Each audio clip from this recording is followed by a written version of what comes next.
Is a toxic environment created by only employers, or employees are also part of creating a toxic environment? Are you going to be micromanaged when you're always on point? Are you going to be micromanaged when you're always doing your things? They're accurate, they are good. Are you going to be micromanaged? Toxicity is not created by only one party. So toxicity is created by both the employer and the employee.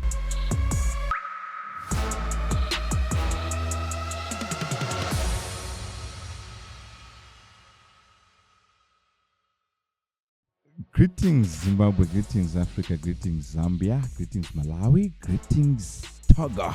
I'm super excited. My name is Jeremiah Zungu, aka the Chartered Vendor. Welcome to the Chartered Vendor podcast. Here we only talk about business. We talk about things which are troubling entrepreneurs, and we talk about the stories which are happening.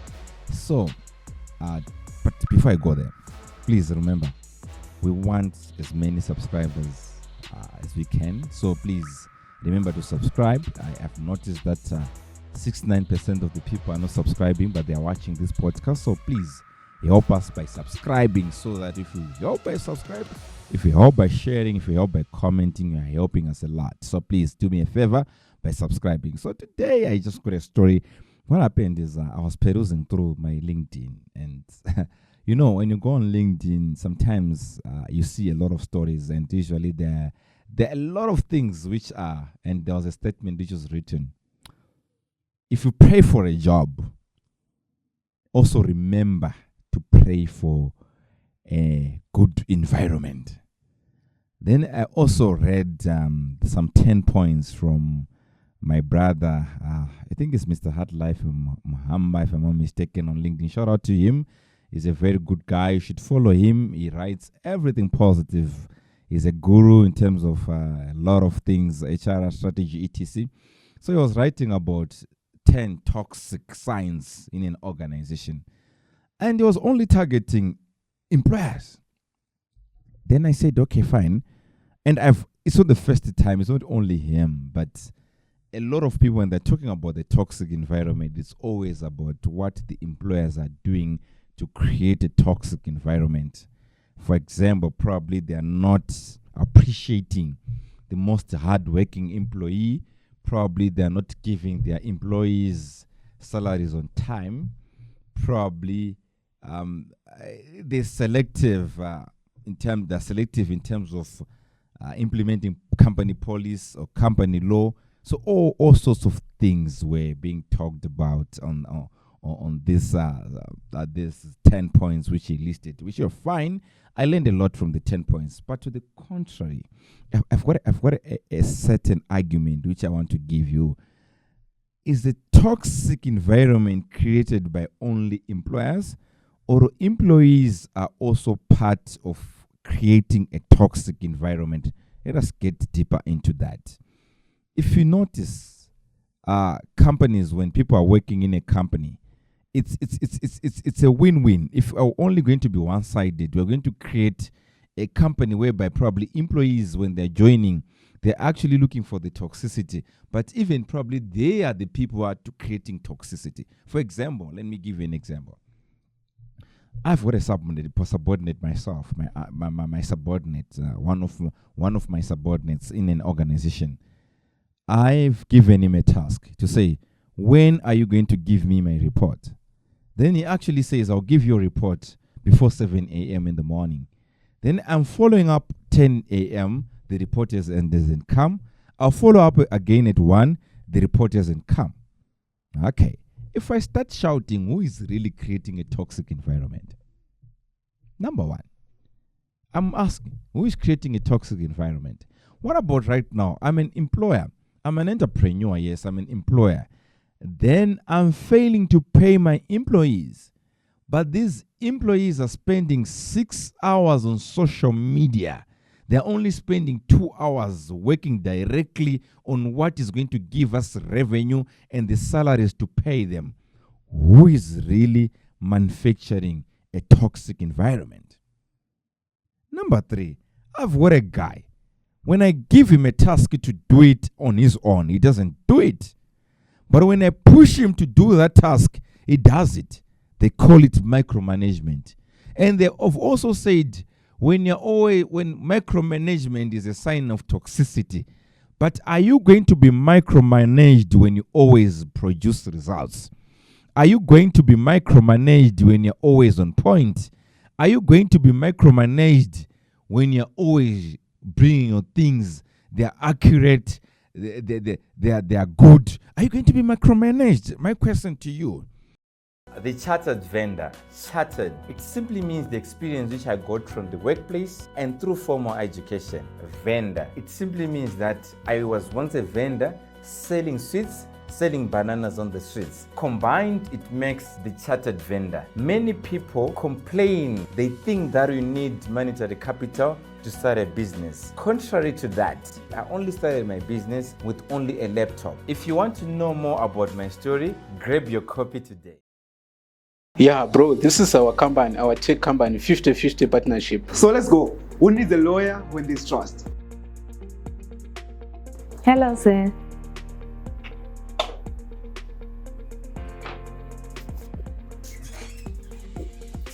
Wait, you had your cousin without telling me why, She's qualified. but we never agreed on that. This is my company. Partnerships built on trust need more than a handshake. A shareholders' agreement defines roles, responsibilities, exits, decision-making, and protects friendships and businesses. Smart Founders puts it in writing. Get a shareholders' agreement. Build on clarity, not conflict. M&J, building timeless businesses.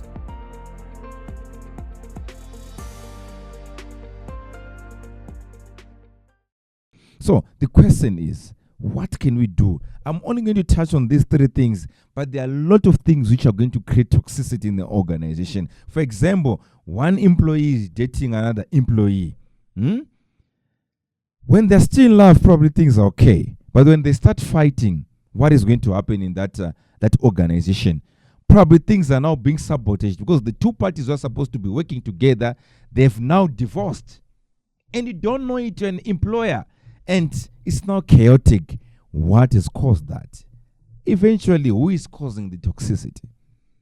If an employee is faking sick leave, instead of just saying, boss, I'm tired, I want to go and rest for 2 days, they are faking, they are killing their mothers, they're killing their aunts. Who is creating the toxicity? So my submission is, toxicity is not created by only one party.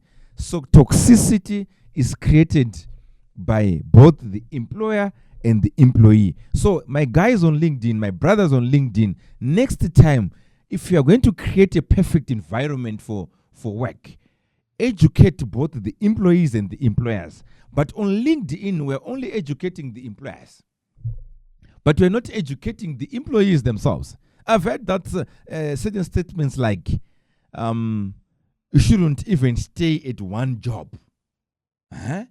You should be always job hunting. And it was a recommendation from an HR guru. Are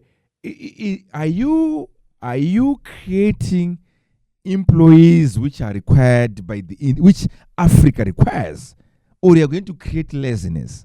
Or you're going to create, and after creating laziness, after unionization, the next thing, the real toxicity will come, whereby that organization will fail to pay its salaries. That organization will fail to provide for its employees. We can no longer afford fuel. We can no longer afford a lot of things which we're supposed to be affording. But because you have said only the employer is toxic, but please, for us to shape real organizations, employers and employees are supposed to be educated. Employees and employers are supposed to work in harmony for them to create a perfect environment. If you bring my reports on time, why should I push you? Why should I micromanage you? If you don't lie to me, if 7 o'clock, if you fail to bring my report at 7 a.m. and you tell me that, boss, I failed to bring that report at 7 a.m., I'll bring it at 12 p.m.